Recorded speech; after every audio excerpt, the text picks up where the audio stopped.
Hello and welcome to CNBC TV18's US election special. Record early voting in the United States. Let's get you the trends right now. Just 7 days to go to Election Day and nearly 70 million Americans have already voted. This is 50% of total votes counted in 2016. Let's talk about the key reasons for this. Yes, the coronavirus pandemic, people are afraid of COVID-19. There is also strong enthusiasm among Republican and Democrat voters, and there is a fear of postal delays as well.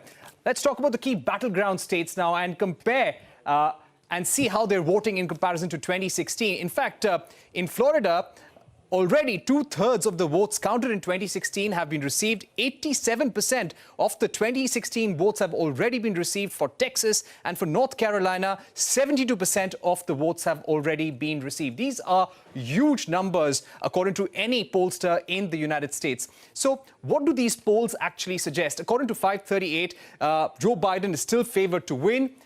The CNN poll of polls is saying that Joe Biden is leading by 10 points, and Real Clear Politics says Joe Biden is leading by 7 points as of now. But we need to look at what's going to happen in key battleground states. According to Real Clear Politics, Joe Biden is leading by 3.5 points in key battleground states, and these are the states which will matter on Election Day. Let's tell you about the larger picture and how these swing states really pan out.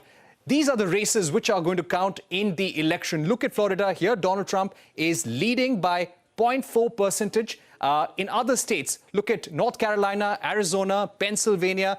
These are states where the margin is just about 0.7 to 3.8%, and the races are extremely close, and these are states which could swing the election as well. But let's get in our guests right now. We've got Gerald Saib, Executive Washington Editor of the Wall Street Journal, joining us, and Stephen Whiting, Chief Strategist, Citi Private Bank, also here.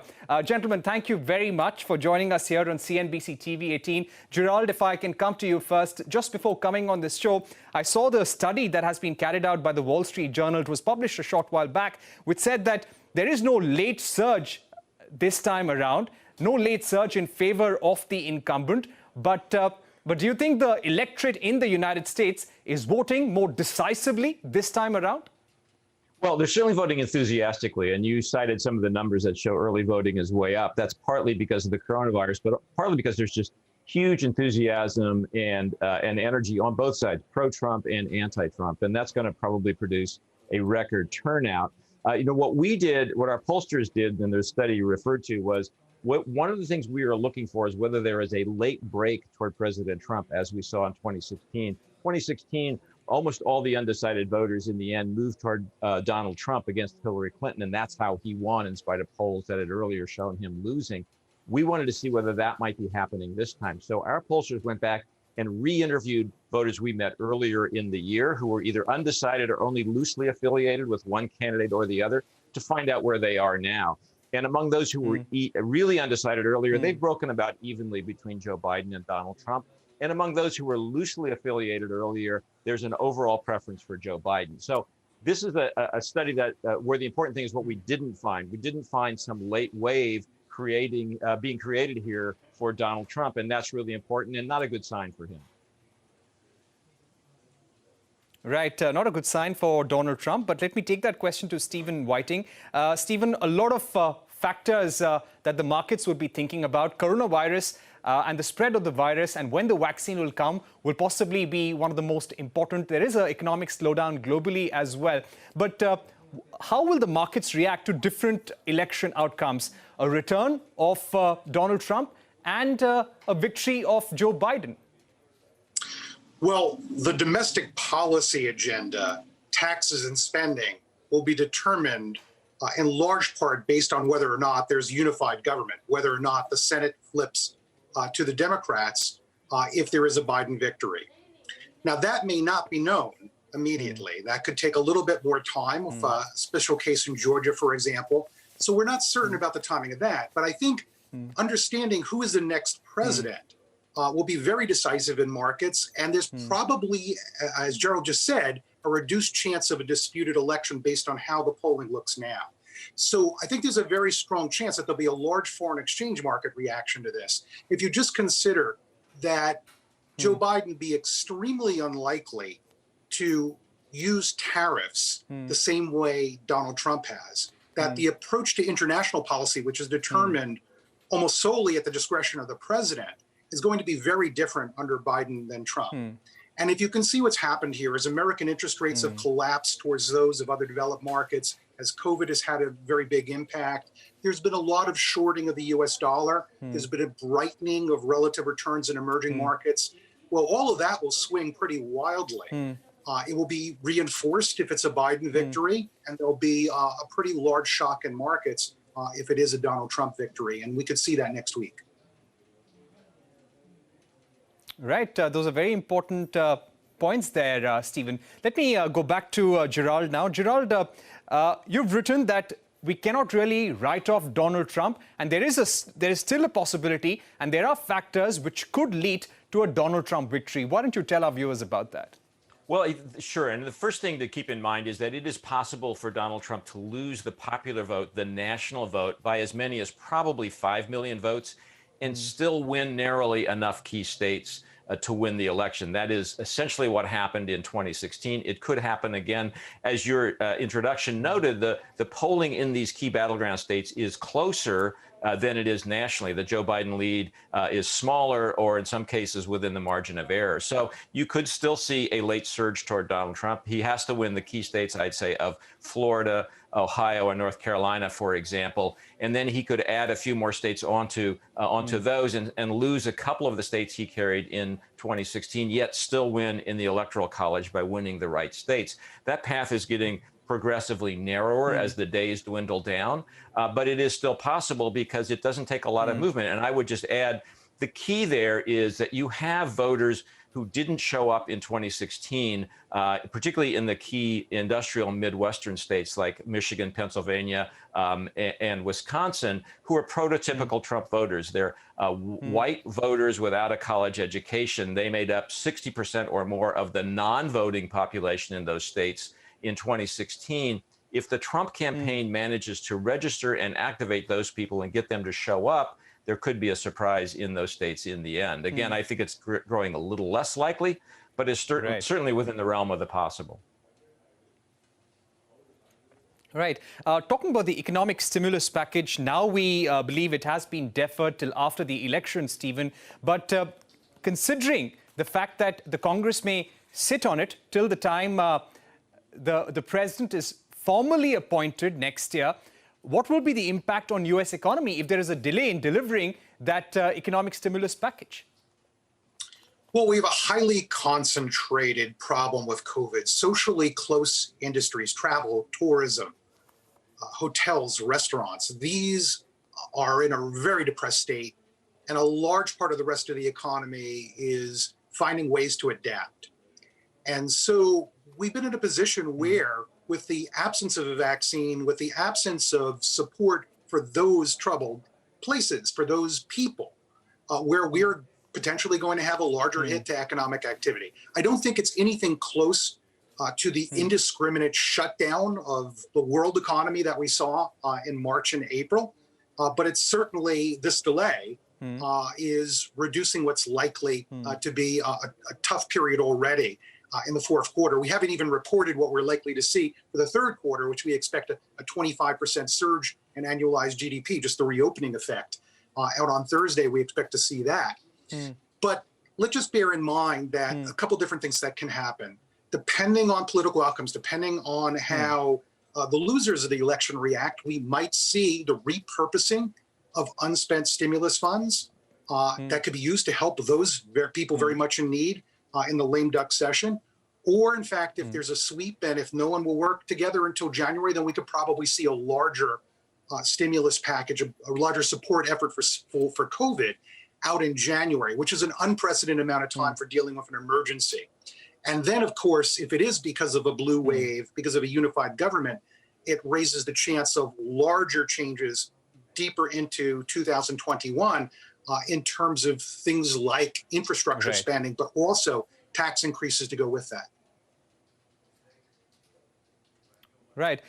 Just to focus on key battleground states again, Gerald, we are seeing how Donald Trump is focusing on those states which voted for him decisively in the last election, in this final phase of campaigning, in this final week. Joe Biden, on the other hand, is going to Republican strongholds, places like Texas, places like Georgia, and many are questioning if this could be a mistake, the same way Hillary made a mistake in 2016. Well, I think there are a couple of differences.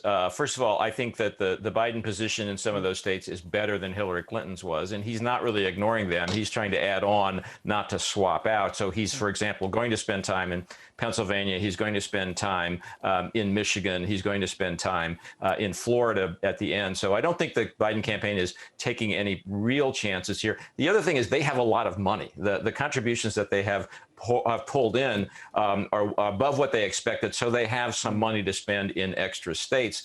The problem for the Trump campaign on the other side is there aren't many states that he failed to win in 2016 that he has a reasonable shot at winning now. There are really only three: Minnesota, New Hampshire, and Nevada. Those are the only states, I think, that he didn't win in 2016 that he has any hope of winning this time. So he has less reason to reach out to different states. The Biden campaign has good reasons to reach out to at least some states to buy a kind of an insurance policy against losses elsewhere.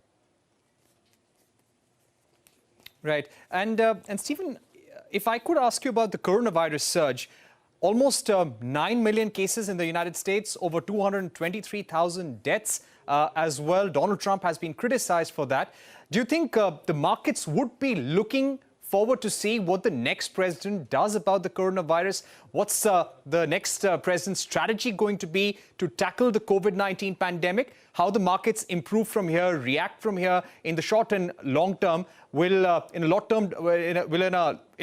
of ways, depend on that? I'm fairly doubtful that markets would assume a very different outcome for the economy and the treatment of coronavirus based on the choice of president. Some of the things that happened, I think in January and February, we had about 10 million international visitors and 300 coronavirus tests very early on, determined how things would go. Perhaps a national mask mandate, perhaps a little bit stronger strategy, but neither of these people, Donald Trump or Joe Biden, get to be king in the United States and really determine what will happen on a ground up basis by each municipality and how they handle COVID.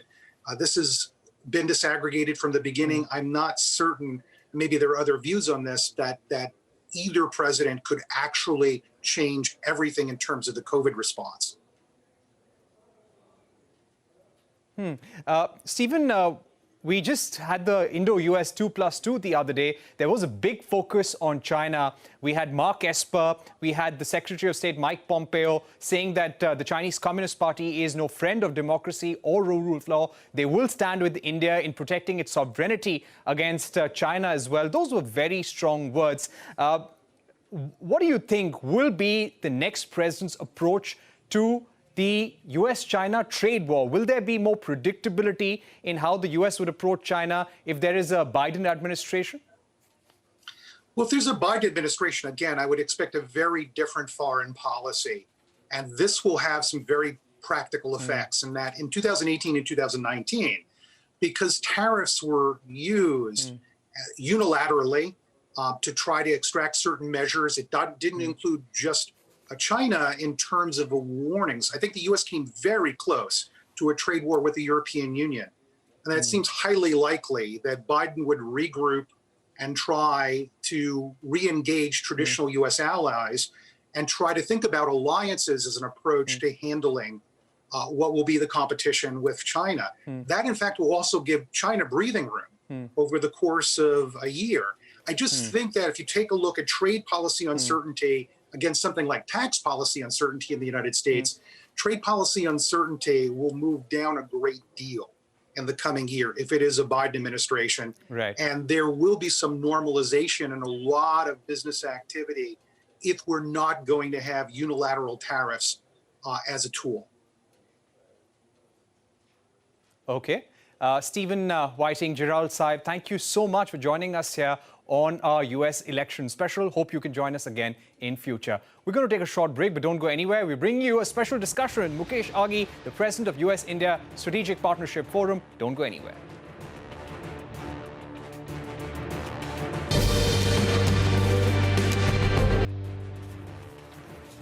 Welcome back to this special broadcast on the upcoming presidential election in the United States. Joe Biden is leading national polls a week ahead of elections, but things are going to boil down to key swing states. What would be the priorities for the next president? Controlling the COVID-19 surge, delivering another stimulus package, dealing with China on the trade and the Indo-Pacific front, a greater focus on Make in America and jobs, and a reform of the immigration system. India will also be a key player in the next president's foreign policy. So to talk about all of this is Mr. Mukesh Aghi, the president of US-India Strategic Partnership Forum. Mr. Aghi, thank you very much for joining us. Mr. Aghi, I'd like to begin by asking you, what kind of a result would businesses in the United States be expecting? Would they like a continuity in administration, or there needs to be a change for US businesses and economy to prosper? Well, two things. One is when you look at the Wall Street, it has factored in Biden victory. So if you look at the stocks of companies which are focused on green energy, renewable energy, they're all shooting up. So I think the business community is taking this into reality. I think that the more important is the business community got the tax cut from President Trump, and that's what they wanted. They benefited from that. And what we are seeing is after that, the relationship has not gone in a positive direction. So I would say that while business community is staying neutral in the US, they do expect Biden victory to come in. And that's what the factors are playing in the planning as they go on moving the next 4 years.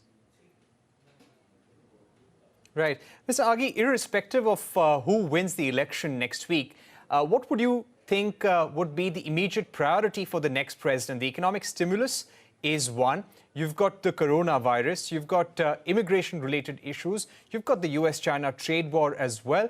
You've got issues in Afghanistan. What do you think will be the issue that the next president will sit down with immediately?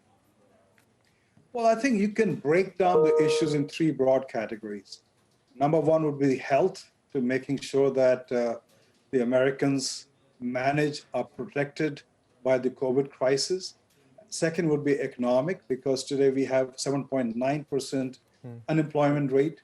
And if the COVID is not handled, unemployment does not come down. So I think the focus would be health, economic. And then I think the more important is maintaining an international order where you have rise of China, which is challenging the existing order, where you have countries like India aligning with the US. More important is, I think we expect the president, if it's Biden presidency, to basically build coalition of forces, countries together to deal with growing crisis. So I think three broad categories: health, economic, and then followed by international order. Right. Just to speak about immigration, because this is an important issue for India as well, H-1B visas. I have been seeing how the two candidates are talking about immigration policy. We've got Donald Trump, who says, who has put fresh immigration of high-skilled labor into United States on hold till the pandemic. There is, of course, going to be a greater focus on jobs for Americans in high technology jobs in future. When we speak about Joe Biden, he is also saying that he'll reform the temporary visa process with a greater focus on high-skilled workforce. Do you think some of these changes that we're seeing to the U.S. immigration policy, they are likely to stay irrespective of who comes to power? I think you will see changes in immigration policy. Joe Biden has said that he will basically go forward with the DACA children itself, which is 800,000. H-1B is a critical issue for U.S. companies. You have to understand the H-1B workers provide innovation, efficiency, and effectiveness, competency to the U.S. companies. So basically, it is a win factor for U.S. to have more H-1B workers itself. But more important is it's trying to bring in graduates from the university who can stay on and continue with their careers itself. So we believe the Democrats, if they come into power, will be much more leaning towards being liberal towards immigration than the current presidency has done. Right. So we just concluded the Indo-US 2+2, and the Basic Exchange and Cooperation Agreement was also signed. We also discussed how to better implement the existing foundational agreements in the defense sector that India and US have. The fact that two high-level US officials came to India for the 2+2 just 7 days ahead of the elections, what does this show about the relationship, and how exactly will it proceed after the 3rd of November, Mr. Aghi? So I think the importance of India to US is regardless of which political party comes in. India, US are geopolitically aligned, especially in Pacific region. China has decided early on that India has to play more of a sub role, and which India is not willing to accept that. And more important is US sees China as a potential Cold War in the next 10, 20 years, and it needs India, especially in the Indo-Pacific region. So regardless of who comes in, either it's President Trump or President Biden, the relationship will continue to move forward in a positive direction. In fact, after 2+2 event, we expect more joint exercises taking place, more cooperation taking place between the two countries itself. If you look at the last 4 years, there have been more joint exercises between India and the US than any other country. So that process will continue regardless of who comes into power after November 3rd. Right. Mr. Aghi, it's always a pleasure to have you here on CNBC TV18. Thank you so much for joining us today.